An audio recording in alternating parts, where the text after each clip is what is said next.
I'm Reb Myron. I'm a minister through Pathways of Light, and I've been a Course in Miracles student for 40 years. I'm going through the lessons this year asking Jesus for clarity, and then I write what I receive from that clarity. And that's what I'm sharing with you today. So let's get started. I'm looking at lesson 90. For this review, we will use these ideas. Let me recognize the problem so it can be solved. Let me realize today that the problem is always some form of grievance that I would cherish. Let me also understand that the solution is always a miracle with which I let the grievance be replaced. Today, I would remember the simplicity of salvation by reinforcing the lesson that there is one problem and one solution. The problem is a grievance, the solution is a miracle. And I invite the solution to come to me through my forgiveness of the grievance and my welcome of the miracle that takes its place.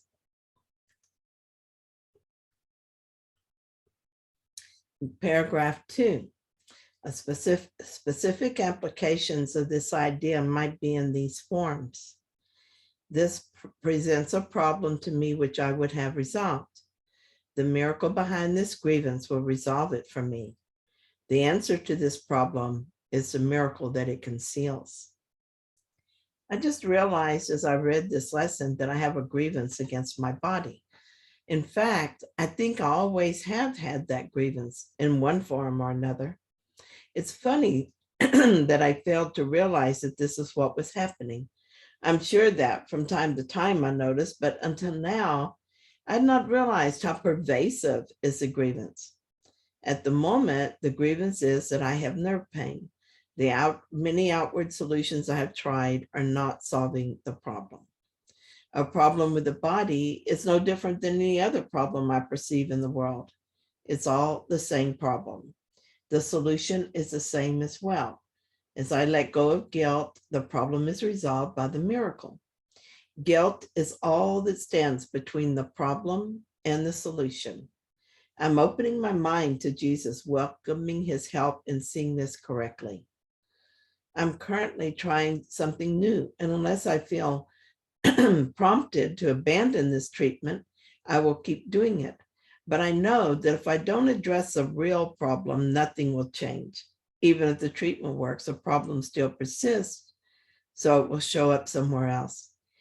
This presents a problem to me which I would have resolved. Thus, I will remain open to accepting the only solution to the only problem I have.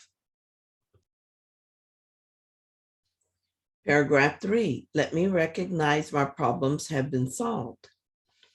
I seem to have problems only because I am misusing time.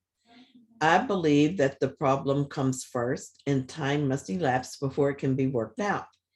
I do not see the problem and the answer as simultaneous in their occurrence.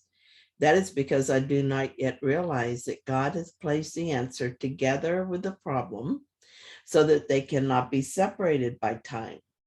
The Holy Spirit will teach me this if I will let him. And I will understand it is impossible that I could have a problem which has not been solved already. Paragraph 4.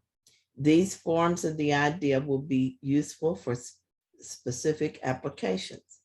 I need not wait for this to be resolved. The answer to this problem is already given me if I will accept it. Time cannot separate this problem from its solution. I understand what Jesus is telling me. The problem is in my mind and the solution is there as well.